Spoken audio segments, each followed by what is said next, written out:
Good morning, folks. We got a 96 Freightliner here with a leaking or seeping and then leaking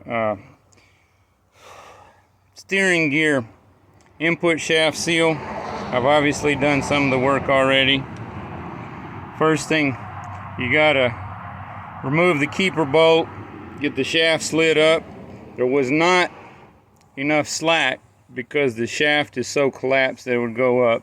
So up inside the cab, pulled the same bolt out, tap on the yoke going that way towards the steering wheel to get it to be free so that there could be enough slack so everything could slide up.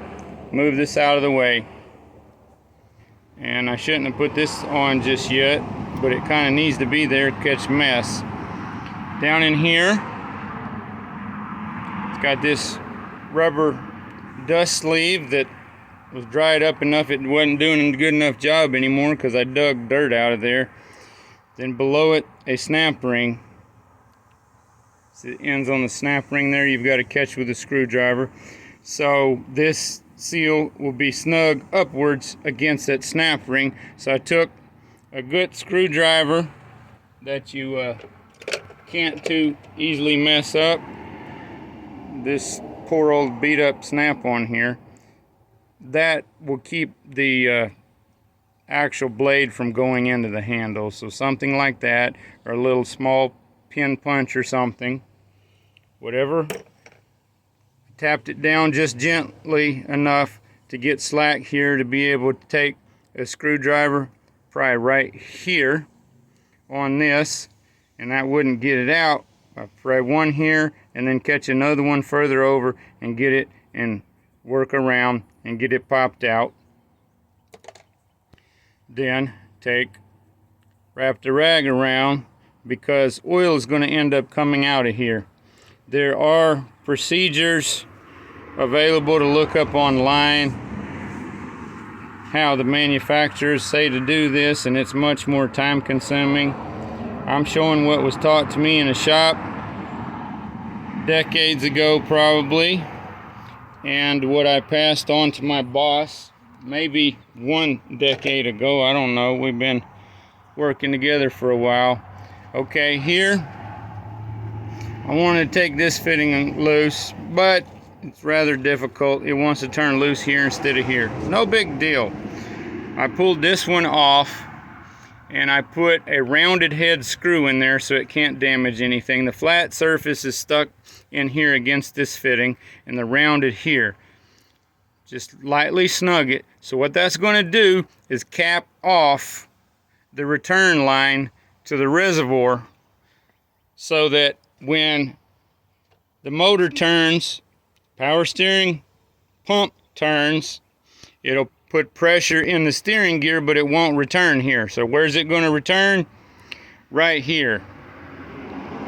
I have a remote starter switch connected to the main power lug on the starter and then to the ignition wire location. It's got contact, it's got power. Then, just in case, yeah, there's my spare junk bin.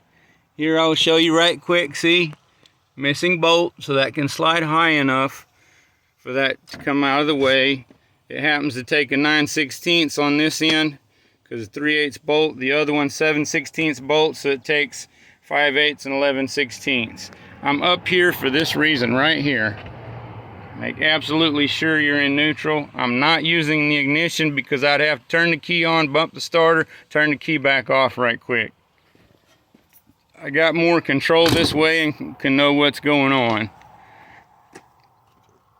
Normally I'd be holding a hand on that.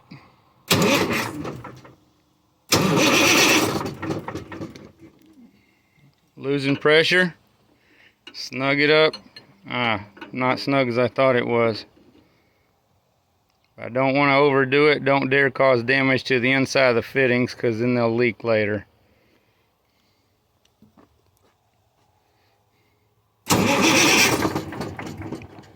Seal's loose.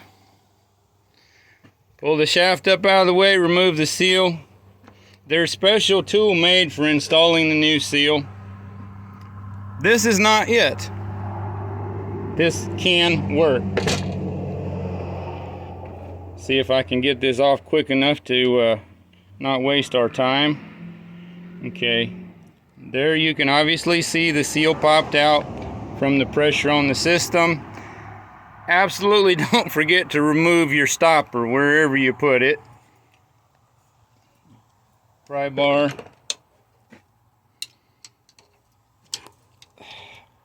Yeah, that's going to be a two-handed job again. And I don't have the new seal right here. It's on the bench because I don't want it messed up.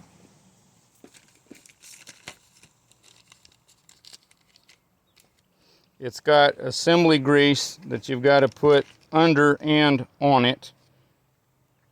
You put it down in there.